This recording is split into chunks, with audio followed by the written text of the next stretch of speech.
there is expertise that you have as a professional, whether it's hospitality or whether it's higher education. You are an expert in that field. And so being able to say to a student, this is what you need to do, this is how it's going to go, this is what you need to learn from this thing, is so relevant to student development.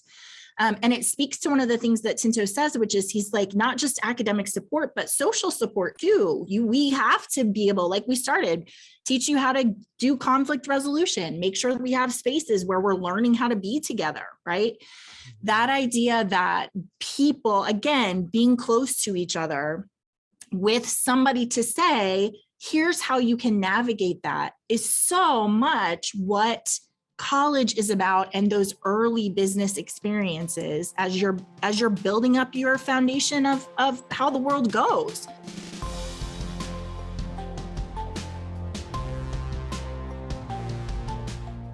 Hello, everyone. I am Rachel Phillips-Buck. This is Cap and Gown. I am joined today by Mr. Anthony Melchiori. Hello, sir. What's up? I have not seen you in so long. Well, you don't call me, text me, see if I'm dead or alive. No. You're friends with my friend David now, so he gets all the love. Well, I do have a weekly meeting with David, but it's just on the phone. It's not exciting, not like my time with you. So, well, thank you guys so much for joining us, whether you are joining us in person today or you're joining us later in the week on our podcast. We are talking about crafting support for student success today. And so I'm excited for us to talk about support. I know Anthony has a lot to say about that. First, though, we have a couple of ways you guys can get connected with us. taplink.cc/Ferris resources. If you want to look at some of our past conversations, or if you want to join us live on Zoom, you also can do that. I have some pictures that are not going to be super interesting for our podcast listeners, but I will try to tell you about them. So this first one, who is this, Anthony? That is a cross-eyed Italian with hair. You're so adorable. Look at my eye. When I was younger, my eye still gets cross-eyed, but in that picture, you can see my eye was cross-eyed. I think and I had the Christ head and the horn. And I must have wore that shirt like for a year straight. I remember that shirt very well. Well, plaid is coming back now. Like plaid is everywhere. So you're right in style. Hey, Amy, I'm going to see. In fact, Anthony, as soon as you and I are done, I am driving to Oklahoma to go see one of our schools there, and Amy is joining us. So hi, Amy. I'll see you tomorrow. Okay, so what is happening here? I had that beard last year. You did not. No, I don't know. I just playing around. I was growing my beard like I am right now, and I was like, I wonder what I would look like with a beard. And I look like a Brazilian jiu-jitsu fighter. I don't know why. Not that I look Brazilian, but like every Brazilian jiu-jitsu fighter I know from my gym has a beard like that. Also, brewers have beards like that. Rachel's husband has a beard like that. I should be. So if I get my beard to look like that, you're going to be cool with that? Yeah, I think it looks great. I think it seems like a lot of work. Okay. I also, we haven't talked since pet day. This is your pet. That is my pet, Lily. Don't ask me what kind of dog it is. It's my wife's. I always forget. It's a poodle and a Labrador, I think. A Labradoodle? It's very cute. But you said it's like the dog and your wife are like this. No, closer than that. They're ridiculous. We didn't go on vacation this year because of my dog. I know that she's saying it's not, but it's my dog. You're like, I know the real. Her cousin wasn't available to watch her, and I know she wasn't going to board her or anything. So yeah. Oh, well, it is a very cute dog. Also, since the last time we talked, school has started. So for all of our schools, we started. This is Lillian's first day of 4th grade. And the young lady who's going to take over the world the time she's 16. She absolutely will take over the world. She has had a great couple of weeks of school. And you should know, for our institutions, everybody is into the first semester or the fall semester. People are getting back in the rhythm of things. We have a lot of people joining us today who were joining us before the summer started. I see Kirk. and then took the summer off and now back in the rhythm of how things are going. So it is really Great. nice to be back in the swing of things. When I see your daughter, I think of if I was a defense attorney, I would not want her to be the prosecuting attorney You would because not. my client will be going to jail for a very long time. Yeah. I tell you, I made a mistake with her, which is when she was very young, I taught her how to negotiate.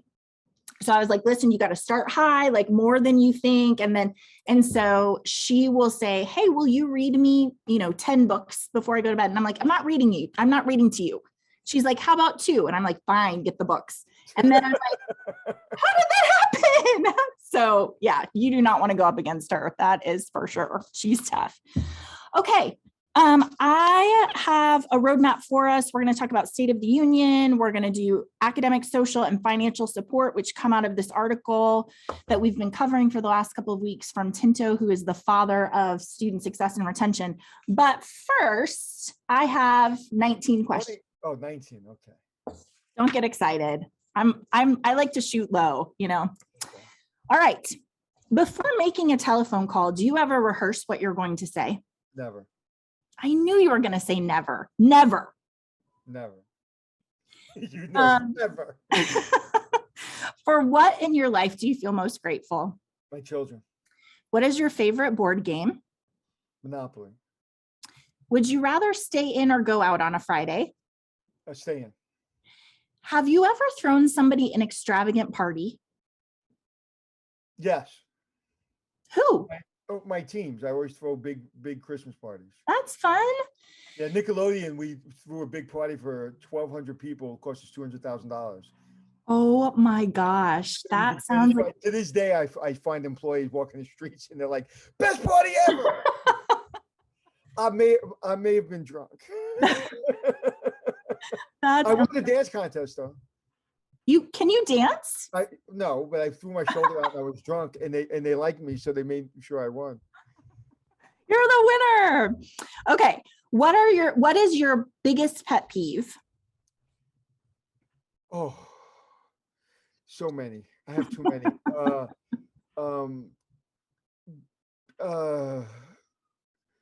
Egos. That's a good one. That's a pretty big pet peeve of mine too. Okay, if you were forced to leave the country, where would you relocate? Portugal. Given the choice of any living person in the world, who would you want as a dinner guest? Lin-Manuel. Okay. What is the worst color? Green. What is wrong with you? Okay, what cuisine would you serve your customers if you owned a 5-star restaurant? Japanese. What is the first thing you do after getting home from a trip? Unpack. Do you ever count your steps when you're walking? Yes. Do you believe in horoscopes? Sometimes. What is a product you could not live without? Toothpicks. What is your favorite action movie? Rocky. I don't know. I'm not an action movie guy. Yeah, I love Rocky. What would you name your yacht if you had one? I can't say it. Oh, okay. Don't say it. We'll just, it's blue. Okay. Which part of the roller coaster do you usually ride in? The front, the middle, or the back? I'm going to let you answer that question. The front. Yes. Do you like listening to podcasts? No. Okay. This is the last one. That's Joe Rogan's. And I cannot believe I've asked you, I think 500 questions at this point, and I've never asked you this question. Are you ready? Go ahead. What? My middle name. Is your favorite color? Blue. I did not know that. I don't think I'd ask you that one. I thought you did. Okay. Yeah, blue. You know why? Because I'll tell you why. Because you're creative and you're always trying to outdo yourself. So to you, that's a question that like a 3-year-old would ask me, what's your favorite color? So that's a question that would because you have a big ego, it would be too like low for your ego. I'm just kidding. You don't have a big ego. Of course, I'm not going to ask you such a pedestrian question. Yes, of course not. So I'm going to get back to my yacht. That's so okay. I'm scared. I'll tell you after the podcast. Okay. All right. Well, listen, your producer, Suzanne, has joined and she says she got 16 out of the 19. She knew your answer. So that's pretty good. Ooh, well, excuse me. So I want to know which one she didn't get. Okay. Let me do the State of the Union. So COVID and Delta is going crazy. You guys know this. This is not any news. I do have some interesting things that are going on, though, in the State of the Union. So there's an article out in the Wall Street Journal today that is headlined, "A Generation of American Men Give Up on College." Really interesting. So what they're saying is at the close of the 2021 academic year, women made up 59.5% of college students, an all-time high, and men were 40.5%. So colleges and universities at the end of that year had 1.5 million fewer students than 5 years ago, and 71% of that decline is males. I'd So like to know what increase in males join the military, because I was thinking about. I've been thinking about that a lot lately. If I was at that age to go to college and I can afford college, and people saying you can go to college, the only way I would go is if I was going to a college for sports, or that I was like, wow, I've always wanted to go to this college, and I love the landscape, I love where it is, and that's for the experience. yeah, But if I had my choice, I wouldn't go to college right now. I yeah, would not go to college. And I know that's the horrible thing to say, but that's how I'm feeling. I'm feeling like I just had my plumber come over to look at something, right? And he was teaching me plumbing things. And I was like so fascinated by it. And being a competitive person, if I learned plumbing when I was a kid and I knew I can make, guy probably makes a lot of money, yeah, especially the guy that owns it, I would probably want to do that, yeah. or be an electrician, or be a fireman, or so I understand, because you really feel that what COVID's made me feel like I'm wasting time. So if I couldn't become a lawyer or a doctor and I had to go to college for that, if I was going to go into business, I would go into business. I probably wouldn't go to 4 years of college. And I hate to say that being on this thing. So the reason I say it is because it's more urgent now to figure out, to convince me, people like who have my mindset, if I was 18 years old, that's the wrong thing to do. Yeah. So that's exactly what this article is saying, is that young men are saying it's such a long path to success that I could start a trade or just go into business, and I don't have to waste basically 4 years, in this. Yeah, But I it's have somebody said once you go to get a master's degree, so go to work first, then get a master's. What were you going to say? I'm sorry. no, I just think it's really interesting because it is this shift where colleges are now so much about career, where they didn't used to be. Like, people weren't going to college to get a career. They were going to get educated and liberal arts and all of that kind of stuff. But now, I mean, colleges do have to make a case for, you're going to take on this debt. So you need to be able, to Yeah. get At the hired. very least, either senior in high school or college, I want to teach people. I want people to learn how to balance a checkbook, how to interview, how to deal with a crappy boss. Right. I like life skills that my children right now, like I'm watching them grow, and I'm like, okay, they've been around me long enough where it's like, oh, they got some life skills, and some, and they don't have some life skills. Yeah. Uh, but it's very, they all got a little bit of an attitude, which is perfect. That is. Um, they're pretty aggressive. So it's interesting you say that, because we're always talking about student development as part of the value proposition, right? That if you say, hey, send your kids to us and we're going to help them with not just this education, but also life skills. How do you have conflict? How do you confront people? What do you do? Handling conflict. I'm glad you said that, because I was just dealing with someone, a very, very, very, very, very, very wealthy person, one of the most wealthy people in California.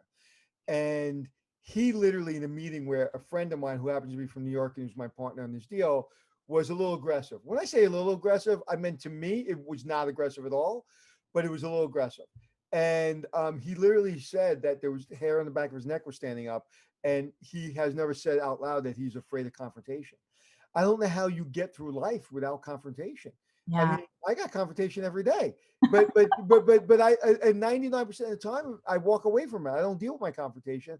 I walk away. But when I square up on you, you probably, you're gonna have a problem, because I'm not afraid of confrontation, because confrontation gets you to your goal. Right. And your goal could be a couple of things. It could be protecting someone. It could be getting what you want, Or it could be where it's like, I'm going to give you what you want, but you're not listening to me. So I'm going to be a little bit aggressive right now because you're going to miss out on something because you're being an idiot. So I think conflict resolution, and being able to stand your ground. And I think, one of the things, if my children got anything from me, is they got an opinion. Well, it's nice to not be afraid of conflict, right? It's nice to say, like you always say, like that is a tool that I have in my toolbox, but I'm not gonna, I don't know how you're successful as a parent, as a supervisor, as an owner of a business, as a college student. If your teacher is not giving you what you need and you're afraid to ask them a question, that means you don't like conflict. And Yeah. I didn't like conflict. I was the kid that sat with his hands like this all the time when I was in school. They never asked questions.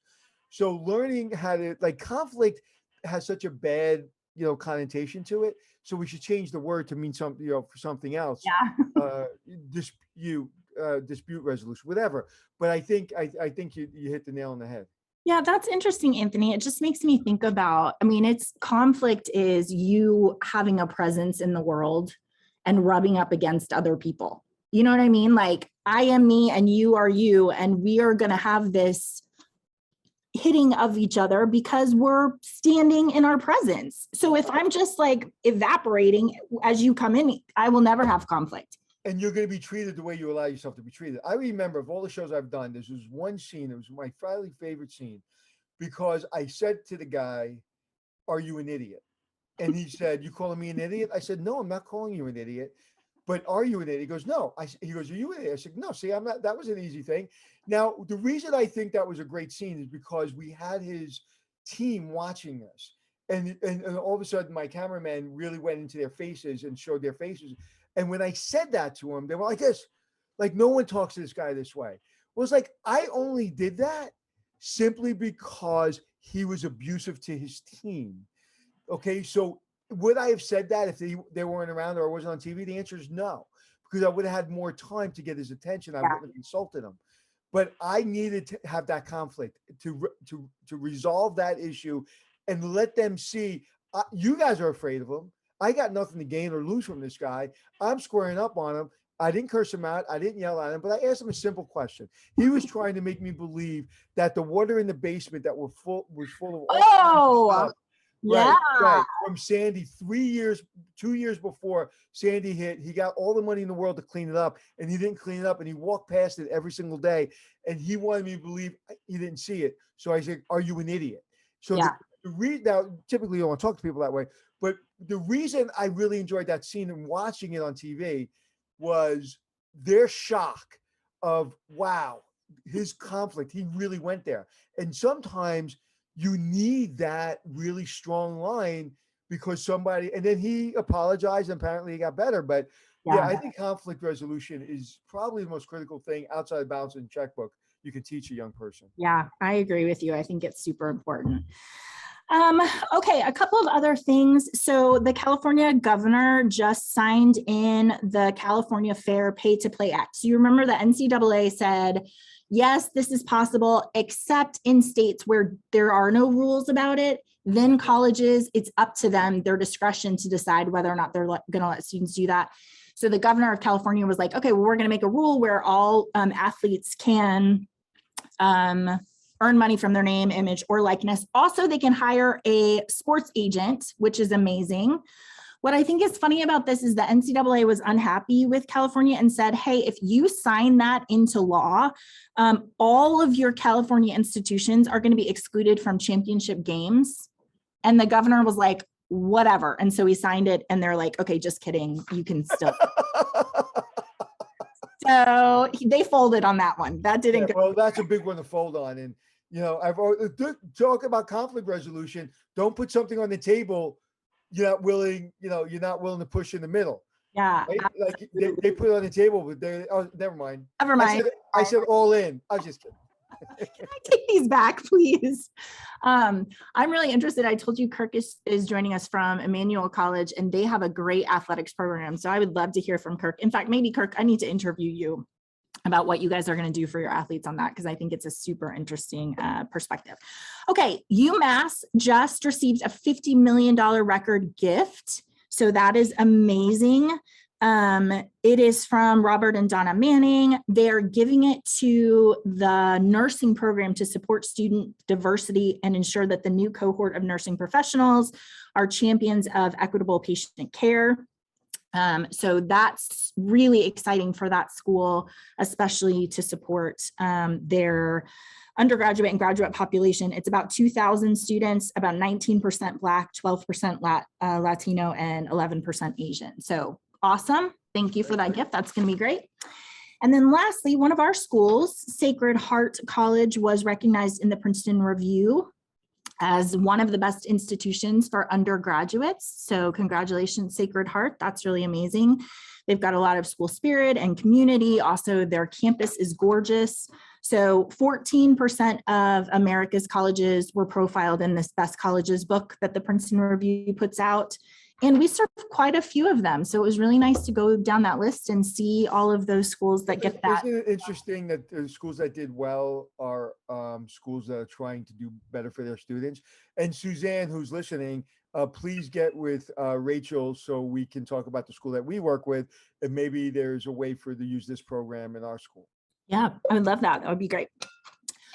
Okay, so Anthony, that is the State of the Union. I'm trying to remember to say that at the end of the State of the Union, but I always forget it and then I have to come back to it. So I don't think it's going to stick. I think you could say it like this, and that was the State of the Union. Okay. And that was the State of the Union. How's that? Perfect. Good. Okay. Okay. So I have been talking about Vincent Tinto did a speech in Australia talking about conditions of student success. You and I talked about this quote a couple of weeks ago. Access without support is not opportunity, which is what he was saying. You cannot let students into school without providing the right support for them. And so he went through and said, these are all of the different elements that you must be investing in so that your students' access actually is an opportunity. So we've talked about commitment and expectations. Today is a tricky one because it's about support. And you and I talk about support all the time. I'm talking to schools about support all the time. This is where we spend the majority of our work saying, how are you actually providing support for your students? And so it's relevant right now because those of you who are joining know this semester, 20 to 30% of your incoming freshmen are going to be identified as high at-risk students. We just did a high at-risk population from one of our schools, and it was like 140 students that already off the bat are going to need some extra support. So it's especially relevant right now. What was the majority of those at-risk students? What was it? Was it mental? Was it financial? Was it just COVID-related issues, which could be both? Yeah, so we are looking at historic populations of students who struggle in an institution. So to be fair, that's not even taking into account the COVID things that are going to be exacerbating that stuff. So things like they have never gone to college before, they have 0 transfer hours, or they're first generation students, or they're coming from far away, those sorts of things. And we're saying, here are students that fit that profile. So academic, social, and financial issues are what we're looking at. You know, when I was growing up, it's like I remember it was the sink or swim mentality, right? Coming into business. And when you go into college, sink or swim, you really can't do that. I mean, when I was in business, I remember that, and I believe in that to some degree in business. But when you're talking about students, the first year, I mean, they're because you're quiet and because you're timid, which I was all of those things at that age, which no one believes me, and I had no confidence. I could have easily failed college if I went to college without the military. And I was a guy that just given a little support, I bloomed faster and quicker than most people. Yeah, so I'm so glad you said that because Tinto talks about academic support, social support, and financial support. And I want to talk about all of them. I want to start with academic support. And I wanted to ask you, so when you went to college, did you feel like you were academically prepared in college, or were you surprised at the rigor of school? I felt that how did they let, and I mean this sincerely, how did they let this moron in college? You Uh, did. I felt like the dumbest human being that's ever read a book. And because I had a lot of emotional problems in high school, and you know my story, So there was more things going on at home, and and I was in the military, and my girlfriend at the time made sure she flew to the base to make sure that I went enrolled in college. If it wasn't for her, I might not have. And because her family, one's a PhD, she's a lawyer. Her mom was very smart. Her father was a lawyer, so she comes from academia. She understands the importance of education. Whereas I graduated very low SAT score. I basically graduated. I think there were 714 students in my class. I graduated like 698. And the other people that didn't graduate, 16 that graduated after me, never went to school probably. So I was at risk, underline, bold. But then once they gave me that support, and I remember the teachers in the beginning really supported me. I had 3.46 average when I left, and now I sit on the board of directors of my college. Yeah. So with a little support from the military, a little support from college, I blossomed. But Yeah. yeah, I was at risk because I was insecure, not because I was Yeah. stupid. I thought I was stupid. So Anthony, what happened? Because I mean, when we're talking about academic support, there's so many good stories of a teacher who said, what, like, I know you can They do it. wanted me to graduate. They wanted me to be successful. They let me know we're in this together. You're going to graduate. Like, stop. I remember one class, I was probably a sophomore. And again, I'm full time in the military, going to school at night. Right. And I was going five times a year. And I graduated with my bachelor's degree 3.5 years because I was going 24/7, it seemed like. Oh my So God. I remember I was doing, believe it or not, which would become, a big part of my life, public speaking. And I was, I have stage fright and all that. And I had to go in front of the class, and it was right before break. And it's okay, you're up next. And I never went back. Never went back. I didn't even drop the class. I just never went back. And the next year, the professor, who was actually also in the military, saw me on base one day, and he goes, "Hey, you're going to take my class again?" I go, "I'm not sure." And he had a nice conversation with me, and I got an A in the class. Oh, So that is such a great story. it was just it simply comes down to and listen, I'm not telling anybody on this call doesn't know this. It's people. I wanted to be seen, and like not seen in a way of like in class, like letting me know, like just give me, tap me on the shoulder and say, "Hey man, I see you," and I'm good. Just let me know I have a security blanket. And once I knew I had that security blanket, and I had a colonel that said these words to me that I never forgot, and it's changed my life. Changed my life. And I should actually name my book it. Do a little bit more, go a lot further. And I did. I did a little bit more than everybody else. To this day, I do a little bit more than anybody else. And hopefully, that's really kind of, I always thought, and when people think of success, they always think about these big moves, these big statements, these big decisions. And what I realized through the military, no, no, no, no, no. It's all the small things. And all of a sudden you're looking behind you and like, where are they? It's like I graduated college. I got all these awards. I have really great hotel experience. I worked on the weekends. I have great references from my colonels. I got promoted before everybody else. I mean, just rapid fire Yeah. of all the success simply because I got up a little bit earlier. I went to sleep a little bit later, and someone saw me. Yeah. So I love that story, Anthony, because it resonates with me in terms of the, like, I have to face a thing, but I'm not going to today. And the shame you feel when you're like, I freaking walked out of the class and I never went back, and how you're just like, what am I doing? Like, I don't even recognize that person. What am I doing? And when a person comes to you and says, no shame, just do it again. You can be successful. I see you. I would just stick with me. Right. And he said to me, he goes, if you ask 10 people, would you rather get on stage or would you rather be dead? Right? More people will say they'd rather be dead than be on stage. Yeah. Literally. Yeah. Literally. So it was like he was saying to me, it's like, you're normal. Like, you being nervous is normal. Absolutely. That's such a great story. It reminds me with academic support how those little things, exactly as you're saying, are so important. I had a statistics teacher, Dr. Beck, who I hated statistics.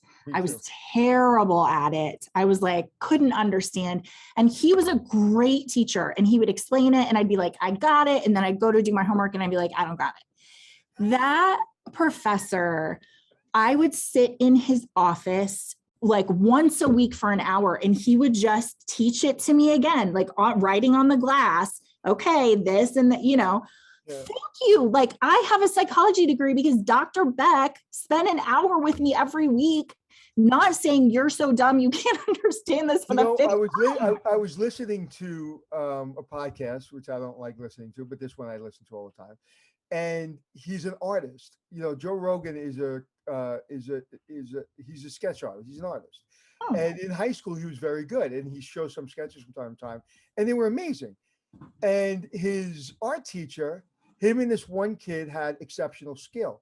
And his art teacher gave this one kid an F on a paper who's exceptional and told Joe, never ever to do this. You'll never be successful at it. Because of this one guy that could have propelled him into being, doing drawings for cartoons, and you would have never known Joe Rogan because that's what he really loved. He was going to be, he was going to, do cartoons. And his art teacher, he 100% said his art teacher took every piece of joy out of sketching for him. that's horrible. I mean, it's And then such he remembers it at 50 years old. yeah, it's such a good lesson that, as you're saying, the small things both ways, right? That those words are a small thing and yet altered the course of his life. My statistics teacher taking the time to help me alters the course of my life. So I it don't know is. if I told you last time, but I was doing a speaking gig and somebody got up in the middle of the audience and said, I don't have any questions, but I have a statement. And the statement was basically, she was a restaurant manager. I was with my crew. I saw her. She came over to me. I actually recognized her immediately. She goes, you recognize me? I said, yeah, you were in that place and it was outside and I was with my tech guy. And she goes, yeah. She goes, how do you remember me? I said, because I remember you were part nice and part badass. And I remember, and you had, and you, I just remember people like that. So she said, you remember giving me your phone number and saying, call me for anything you need? I said, no, I don't. And she goes, you basically mentored me for months, because I was going to get out of the business, and you would text me back and you would give me reasons why I should stay and you would direct me. And now she's the assistant food and beverage director of this major hotel. And she literally said, because you gave me your number and you called me and you texted me back. I don't remember mentoring her over those months, to be honest with you, because I do that for a lot of kids. Yeah. So I don't remember, like, I don't even know who I'm, like, when I'm texting, I don't even remember who it was. But the point is like, you want to be in the business, I'm going to help you. Yeah. And those little moments that mean nothing to me, like mean no time, 2 minutes, I'm about to get in the car, or I'm at, I pull over, or whatever, or I'm in my backyard. Like, it takes me 2, 3, 4, 5 minutes to send you a text of to support. And years later, she stands up and she has tears in her eyes, and everybody starts crying because it's like, wow, I didn't realize that had that major impact. So That's right. it's not what you teach. It's not what you teach on the board. It's not what you teach in business. It's how you make people feel. Yeah. And I always, since I'm a kid, I've always had that, like, empathy for the underdog. Yeah. Something else that I wanted to just mention as we're talking about academic support. So right now, listeners, is the time we're doing our stoplight surveys. So please be sending those out so that you can identify students who are struggling. Anthony, you and I have talked about this before. We just ask faculty to give a yellow, green, or red light. I don't know why I do that. Green, yellow, red to students, just their gut sense of how students are doing.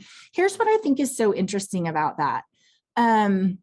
So students that get a red light, what we tell our schools to do and follow up is to send an email from a person that says, hey, come and see me because we want to talk about what's happening in this class. I'm on your team and I'm going to help you. What's interesting about students who get a yellow is that we say, if you just send an email that says, remember all the academic support that's available to you. We have tutoring, you can go for supplemental instruction, you can go talk to your faculty member. Here's a list of things. If you need help, let us know. What it does is it shows students that someone is paying attention to them. So they've skipped 2 classes and we're just like, hey, just remember, we have this scaffolding for you. And they're like, oh, somebody cares. Somebody cares that I missed 2 classes or that I'm not, engaging in class. Okay, I'm going to get straightened out because I know somebody sees me and is paying attention to what's happening. So I love that we're in that place early in the semester where we are identifying our students and able to, just say, hey, I see you. Yeah. it's critical because when you ask somebody how you doing, I'm fine. Like ask me, like most men, like ask me how I'm doing. You will never know if I'm in a good mood or a bad Yeah. mood. You never know if I'm worried or not worried. It's just how I was raised is how I am. And it's so when you say, hey, dude, I know, come here, I want to talk. Yeah. I'm Yeah. in. I'm in. If you do that, I'm in. Yeah. Yeah. I love that.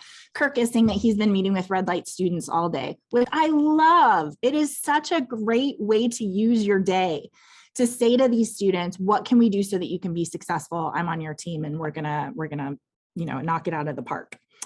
Okay, I have a parent question for you, Anthony, as we're thinking about academics. I'm curious, when your daughters were picking schools, did you ask questions about academic support? Like, were you asking about like, tell me about your tutoring and what's the faculty ratio? And were you asking questions like that? The first thing we did was we had this college coach and we did a predictive index for our child to see Okay. where they would fall.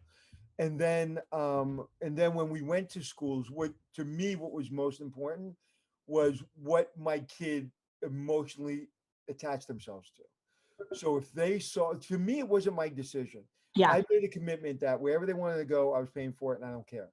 And so the first thing was like my daughter wanted to go to Manhattanville. My other daughter wanted to go to Iona.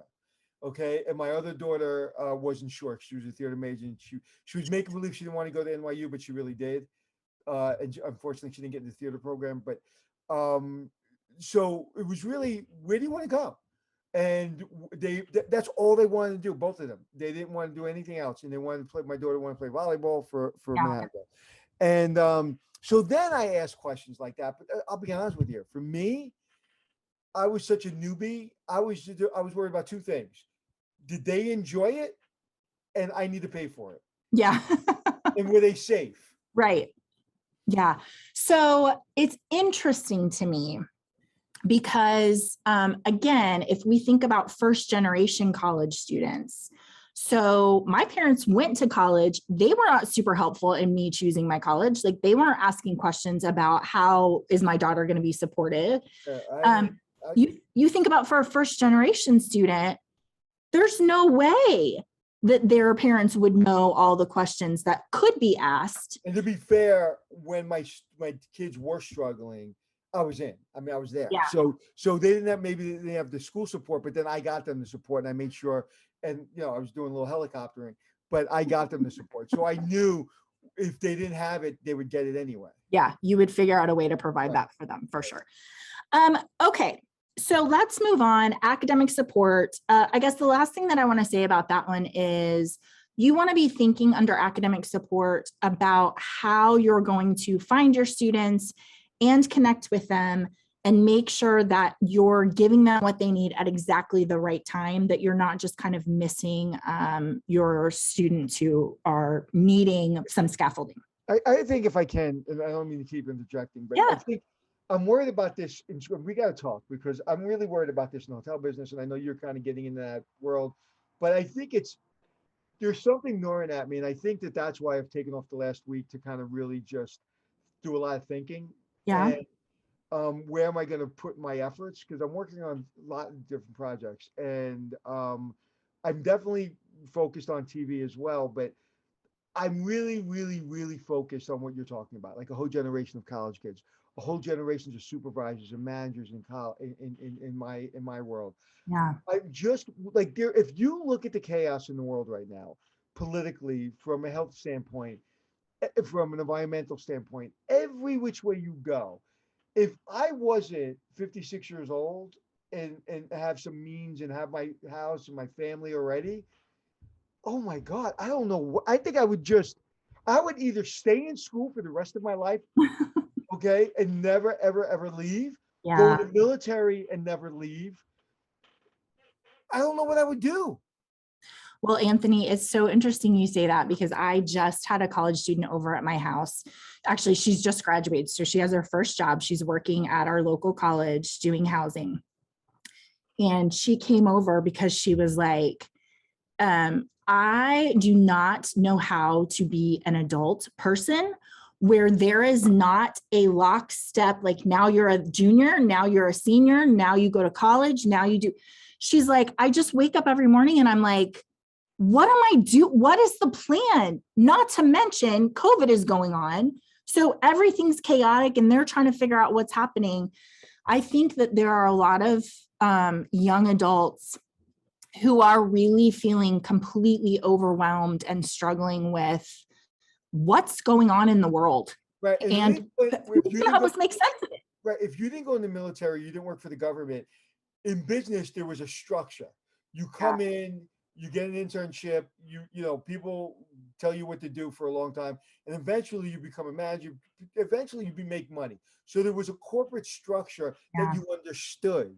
That's kind of gone away. You don't understand because now when you're working from home, you're like, well, who's my boss? And like, I'm not mature enough to not have a boss. Yeah. And like, and I need that, like that water cooler talk that I'm not going to get at home. I don't maybe need somebody up my butt all the time, but like when I'm walking down the hall and somebody says, hey, how you doing? Oh, by the way, I remember very well when I got on TV, there was a famous host who stopped me at an event and he told me the way it was.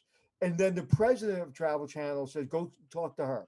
And there's this food and beverage, this food person. I can't remember her name. She's a talent on Food Network. Go talk to her. And I talked to those two people, and they just gave me an education in 10 seconds that I couldn't have gotten through anywhere else. So not having those moments, those 10 seconds, 20 seconds, 3 minutes, an hour conversation off the cuff that not planned, I think are so critically important. And I think that that's where kids, if you have a job and you're like, oh, great, I get to do this online. I'm 21 years old and I get to stay home and work from home. Great, but you're not learning how to deal with that idiot at the water cooler. You're not how to deal with a difficult boss, because a lot of the political nonsense kind of gets evaporated when you're on Zoom because you don't have to deal with the political nonsense. Yeah. But the political nonsense is part of the growth as a human. Office politics for sure. So the two things about that I think are so helpful to our listeners are, first of all, the idea that there is expertise that you have as a professional, whether it's hospitality or whether it's higher education. You are an expert in that field. And so being able to say to a student, this is what you need to do, this is how it's going to go, this is what you need to learn from this thing, is so relevant to student development. And it speaks to one of the things that Tinto says, which is he's like, not just academic support, but social support too. We have to be able, like we started, teach you how to do conflict resolution, make sure that we have spaces where we're learning how to be together, right? That idea that people, again, being close to each other with somebody to say, here's how you can navigate that, is so much what college is about, and those early business experiences as you're building up your foundation of how the world goes, right? So I do think, so as we're talking about social support, as you think about your crazy military night classes, 3 years done, do you reflect on that like that was a social experience for you, like a community experience, like there was friendships? Opposite. Really? Oh my God. It was basic training for 3.5 years. No, it was a nightmare because um my social I was getting at the hotel. I worked on the weekends. So that I was getting a good social life from, a little bit of a social life, but a little. And then in the Air Force, I worked for the colonel, so it was all business.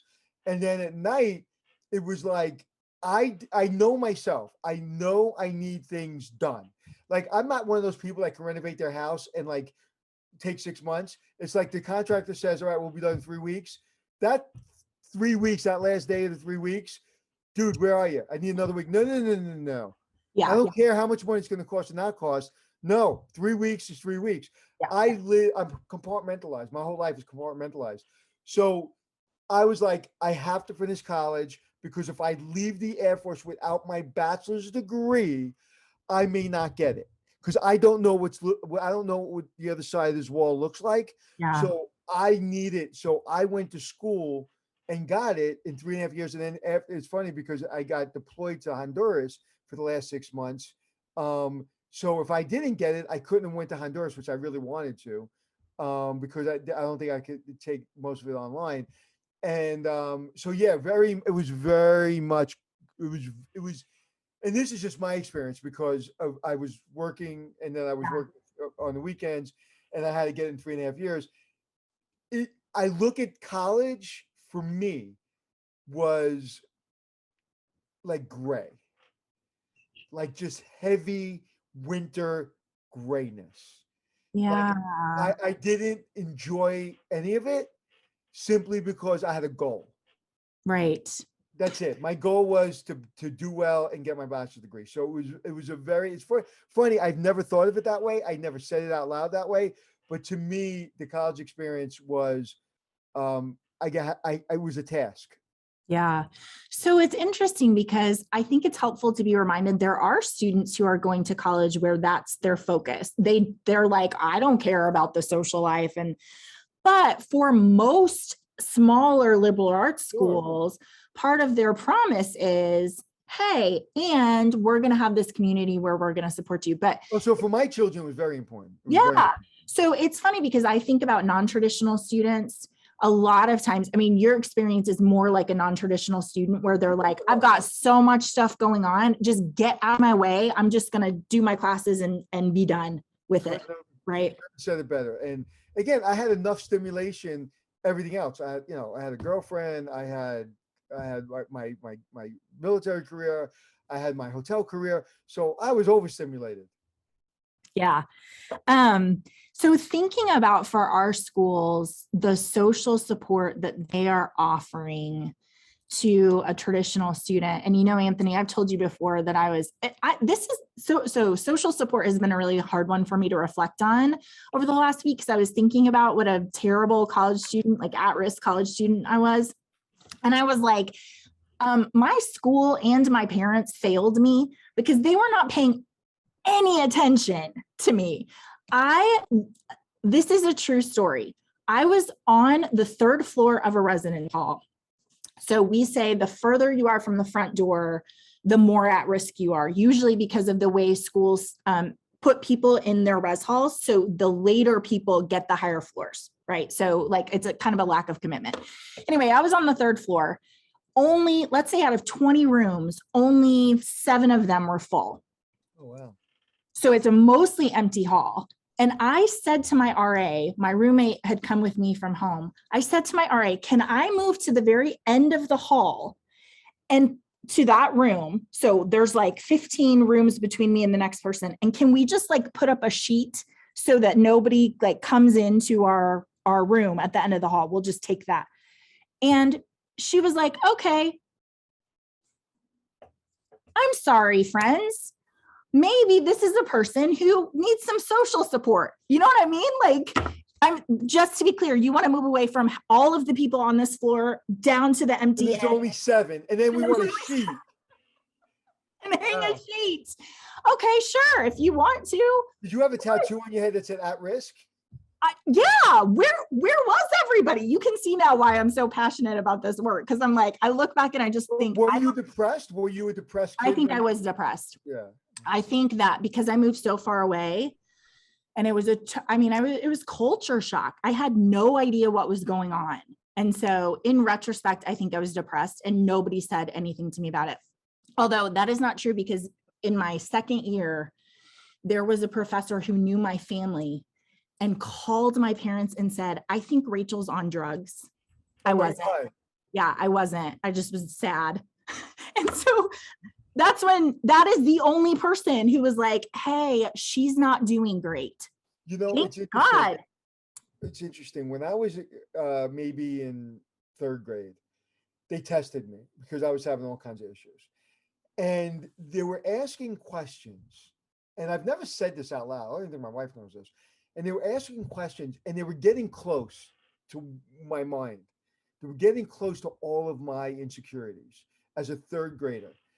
And because my dad had died, my mom was, doing the stuff she was doing that wasn't exactly legal. And they were getting into my fears. They were getting this close. and they stopped and they never came back. And they never ever came back and said, why do you do this? Why? Because I was doing things that were weird and were very calculated, that you could see, whether it would be my writing, whether it be the way I spoke, whether it be walking down the hallway with my eyes closed, whatever I was doing was like, all you had to do is just poke a little bit more and you would have got me. And you Yeah. probably would have saved my entire school years, because all the way through high school, I was a horrible student. You could have got me. You could have saved me a lot of aggravation and you could have got me. And you didn't keep going just a little bit more. I remember it like it was yesterday. And like you came to kept the sheet up. I mean, what closer indicator of I need help could you have gotten? Yeah. Yeah. So it is such a, and it goes back to what you said, students need to be seen. They want it's not that they're On like, their "Oh, terms. fine." They want to be seen on Yes. their terms. Like Yes. going to you directly and say, "Is there a problem?" That's not your terms. Going to you and say, "Hey, come talk to me." That's not on your terms. If somebody gently, say, "Hey, I'm going to go see Rachel in the chow hall," and sat next to you and say, "Hey, man, what are you eating?" And, "Hey, how's school?" Yeah. Not everybody, and that's my problem, right? My problem is I always think I can solve everybody's problems, Yeah. and I probably can help somebody solve their problems, but not everybody needs, not every problem's a nail that needs a hammer, Yeah. or whatever the saying is. And sometimes I'm that guy. I just want to hit the nails, but everyone can be saved, or most people can be saved. I'm not a psychologist, but you can't do it on your terms. You have to do it on their terms, Yeah. right? You know, what's really funny about that is that Matt was at the same school I was. He was a You senior. can't be saved. Matt's not savable. Well, he hates the story of me as a freshman because he's like, I was on campus. Why didn't you just come find me? We could have hung out. Like, I could have introduced you to people. I'm like, I was in my room with the sheet. I was Well, did you know him back then? no. So Oh. his frustration is always like, Rachel, if you had just found me, I could have made your life People much that are putting sheets up at the end of the hallway, Matt, aren't looking for help. They're looking to escape. better. We are not looking for help. That is for sure. Okay, I want to move on to the very last one, and that is financial support. And so Tinto talks about how we can provide financial support, although he does not give any examples of this. He's just like, you definitely should do it. Good luck with that. So that's a problem. But I want to tell you that as we've been reflecting on this piece, Matt and I are like, we just want to go to a school and help them develop a financial wellness center. So if you think about the debt that students are taking on, which to be fair, they don't understand. I know that the government has tons of things, like you've got to go to the class and you got to read the thing and you have to understand like fast. There's tons of ways that we try to help college students understand you're taking out this amount of money and you're going to have to pay it back when you're old, like 40. And they're like, I'm never going to be 40. That's so far from, my real life that it doesn't matter. But college students are taking out a lot of debt that they do not understand. And I always say, I wish we could make it more transparent. I wish we could have it set up where there's like a table with the bank people and they take $15,000 in cash and give it to the student. And then the student walks over to the college table and takes all of that money and gives it to the college. And then you say, okay, now you have to pay that back in a couple of years. It would help them so much understand I'm not just signing my name and then, oh my gosh, how much money did I take out? It's funny. I wanted to take out all the money for my kids' college education and give it to them and put it on the table. My wife wouldn't let me do it. And I said, just 1 year. And she goes, no, don't do that. I was like, it's shoving it in their face. No, I just want them to see all this money. Say it's, I don't know, $40,000, right? Just for, and one of my daughters was much more than that. So I want to put it on the table and I want them to see it and want to say, hey, you don't have to pay this back, but just so you know, I worked really freaking hard. Yeah. Me and your mom worked really hard for this. Like, appreciate it. Take it seriously. Like we are giving these people. So if you think about paying your professors when they teach class, right? Like you have the money and you go to the class and you're like, here, professor, this 50 minutes, I'm paying you this amount of money for this thing. 100%. to make it tangible would be so much more helpful. Listen, if they did that in poker, people wouldn't spend as much money on poker because they do chips because it doesn't have real money. Oh, If I'm that's sitting there and I have $500 or $5,000, I'm playing poker. If I was putting $200 in the middle, I probably wouldn't do it. Now that it's $2 in chips. It doesn't mean anything to me. I did that on the show where they needed, say, $100,000 worth of renovations, and I got fake money, and I I saw started you saying, put it up. Yeah. remember? And they were like 20,000, and I would take 20,000 from the stack and say, here you go. And they look at the stack and go, oh, no, wait. No, 15,000. And they would put 5,000 because the stack started getting lower and lower and lower. Yes. They're like, all right, never mind, 15,000. So, okay, you got that's the number then. So Yeah. I think that's incredibly important. Yeah. And that in a way, see, this is the most people, including me, we ignore the things we're supposed to be scared of, right? We ignore things that we should think about. Yeah. There are very few real thinkers, right? When you say, people graduate college and they stop reading, they stop learning, they stop thinking, right? And when they're in college, they're trying to get out of college, so they're trying to think and learn as quickly as possible. Most people, but Yeah. like your daughter's going to go to school and she's going to, if you're not a good professor, you're in trouble because your daughter's going to kill him. But but that's not the norm. And people just need to stop and I know when I do deep thinking, and I can spend 3 hours, 4 hours while I'm writing something, and I get out of that, I feel so empowered. I Yeah. feel so and you're always worried about wasting 4 hours. You're not wasting 4 hours. You just gave yourself so much, so much. And Yeah. it's so important to really, like you said, the financial, like my daughter, one daughter, I asked her the other day in the car because we made them take out $5,000 each year, just in their name, just so they feel it. One daughter, I said, "Hey, babe, have you gotten any notes about the money?" No, which I'm sure she has. And my other daughter has been asking for the last year and a half. Okay, Dad, when do I have to pay back? Dad, when do I have to pay back? And she just found out, and she's like, Dad, so it's $100 a month I got to pay back. And I was like, Yep, you got to pay. And I can't even pay it back for her. She won't let me. Yeah. So It's my other such daughter's a like, good, Dad, you're taking care of that, right? I'm like, yeah. no, yeah, but You no. took that out. That's yours. Yeah. So if we think about like a financial wellness center, you just imagine having like financial planners who would say, this is what you're going to do. And then that's where your financial aid would be. And that's where your business office is. And I just think, I mean, when I got married, I was 25. And before I got married, Clint said to me, hey, how much money do you owe for college? And I was like, I have no idea. And he was like, you have to go and ask them how much money you owe. Okay, so I had to go to the woman and I'm like, hey, I'm about to get married and my husband wants to know how much money I owe. So she told me. That's how little I understood of Wow. what was like, I Wow. don't know. I mean, I have to get this master's degree, right? Right. So Wow. Interesting. financial wellness, you think about decreasing students' debt, and then that is going to increase your alumni support because they're going to be grateful that you helped them And be teaching well. them, not to interrupt, but teaching them this most valuable lesson. If you owe 50,000, how much you have to make? Yes. 50,000 isn't 50,000.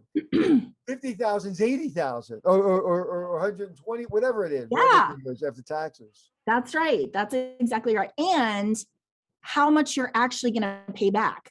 Because Right. when you have, right, that 25 years and you're paying $100, it's going to come out to a lot of money. And also, there are people that don't care and can pay that $100 for the rest of their life and it doesn't affect them. And there are people that, like my daughter who wants to pay it back, she can't have one more thing to think about. Yeah. She can't have that on her plate because that's something that will give her stress. My Yeah. other daughter be like, whatever, right? $100. Right. It doesn't matter. So each student is different. And, like I said, the $100 was stressing this kid out for a year and a half. And now she's making money. She's like, oh, it's only $100,000. But everybody comes to it, their own way. But I think, Yeah. there's now, and we can talk about this another time, but I'm worried. I have to say it out loud and I have to say it officially. And I haven't really said it out loud officially, even on my podcast. I'm worried. I'm worried about what's happening. I'm worried that a lot of um, these curves or these dents in the road that we're making in the last couple of years, and we're going to make in the next 4 or 5 years, I think are going to be irreversible. And if we ignore this generation, right, we have problems. You know, the reason that successful people become successful is because they've had a lot of challenges. So I think on one hand, these kids are going to be maybe more successful in some respects because they've had so many challenges. But on the other hand, when you ignore those challenges, that's when you have all the problems that we're having in society. You're seeing so many drug overdoses, so many things. Like we just lost a great actor, right? And they're thinking it was a drug overdose. We just lost 3 comedians out in California. They thought it was an accidental drug overdose. So all this recreational drug use is becoming, you know, it's always been, but I think it's going to be. I think we have a problem. That's all I'll say. I don't Yeah, want to get into I all want to that, see. but and I think that what you're talking about and your programs are more important. I think when you started these programs and you had a vision, like sometimes things happen and you don't realize, you know, right place, right time. Yeah, I don't think like your programs and your support, it should be mandated. It shouldn't be like, hey, this is nice to have, or we don't have it in the budget, I can't afford it, it's too yeah, expensive. It should be mandated because what are we talking about? We're yeah. talking about saving kids. Yeah, Anthony. And I think, I have been saying on this podcast that when you admit them, you have a responsibility Of course you do. to care for them. And so saying, yes, come and be part of our community, then we have to be providing support and care. And you're right. We do have a population of students who, let's be fair, it's not going great for them, right? They have had a lot of difficulty and a lot of struggle. And so, And even the ones it's going great for, it's not going great for. What right. was going great when we were graduating is different today. Yeah, It's absolutely. almost going great today is survival. Right. And so if we are looking at a more at-risk population, we're calling on schools and higher education to provide more support than they ever have How before. much training do professors get in mental health support of students? Yeah, very little. Shouldn't that be mandated? It should be. I mean, I think there are a lot of things where we're thinking differently about student support and Shouldn't that be the number one yes, priority? Like when you're trying to teach somebody business or science or whatever, and professors can look at me and go, "Hey, I'm not a psychiatrist. I signed up to be a psychiatrist." I understand, but what you signed up for is how do I teach the most effective way? And yeah, the way to teach the most effective way is to understand what a student's going through. is to see your students. So many Yeah, teachers could have had a bigger impact on me. Like when people say, "Oh, my favorite high school student," I had two teachers in 4th and 5th grade, and the only reason I remember them is because I thought they were going to marry me. But they weren't like great teachers. I just thought they were pretty, and I thought they were going to marry me. yeah, And so I don't have any mentors, teachers outside of college, and yeah, even at college, I don't remember any. It was really more military mentors. Um, and so that to me, it should be don't become like my wife was a pre-K teacher. It's all mental. It's all emotional. It's right. all letting them feel comfortable with other. You know, we live in New York, so it's beautiful because it's a melting pot. And so why are you wearing that kind of wardrobe? And why is your skin different than me? And why do you speak a different language? And so it's really a melting pot. So my wife really brings all these children together emotionally, Yeah, right? And really that shouldn't end it when should when they're not. when they're older. Yeah, I totally agree with you. And I think it's that piece of student on the student life side, why that is so important, because those professionals do have a lot of training. But I think obviously this is unprecedented and we've got a lot of issues that we haven't seen.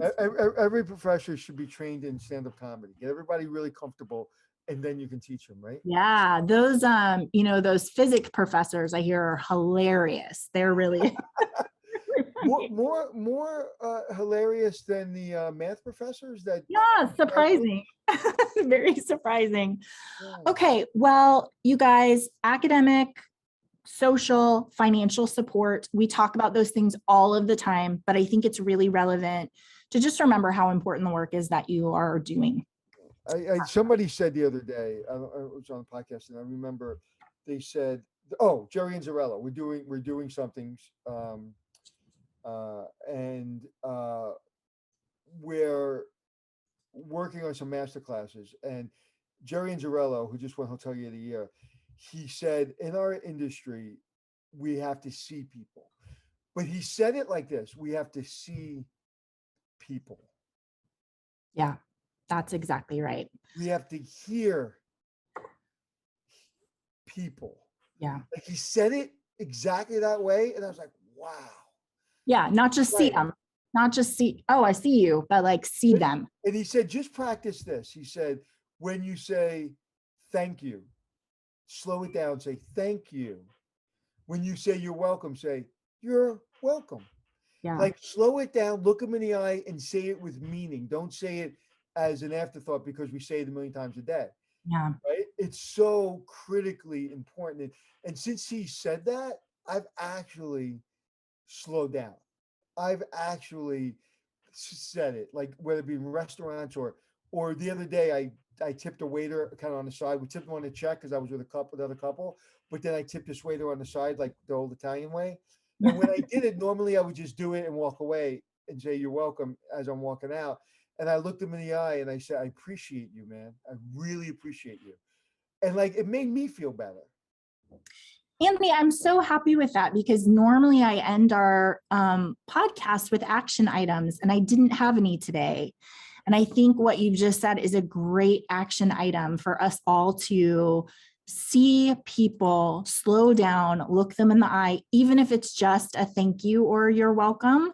It makes a difference for, all of us to remember that we're people. If you're a professor, in a school, go out of your way to say hello to the janitor or to the person cleaning, whatever, to the person that you normally just wave to and say hello, how are you? Like go, and I'm not a big I'm not going to talk to you about the football game. I'm just not that guy. But I will take a second to say, hey man, how you doing today? Great seeing you. Thank you so much for everything. I'll do that. I'm not going to sit and have a beer, but I'm gonna do that. And so that's been my takeaway from Jerry Anzarello, who, to me, it's that simple, man. It's that simple. I love that. Okay, next week I am going to be joined by Dr. Woosley, who we are going to talk about using feedback to empower students, which is another one of the conditions Tinto talks about. And then the week after that, Anthony, will you come back and join me again? No. I'll come up with 20 more questions. 19 more questions for you. Okie dokie. Okay, it's always good to spend time with you. Thank you so much. You too, my friend. Everybody have a good day. We'll talk to you later. Bye, everyone.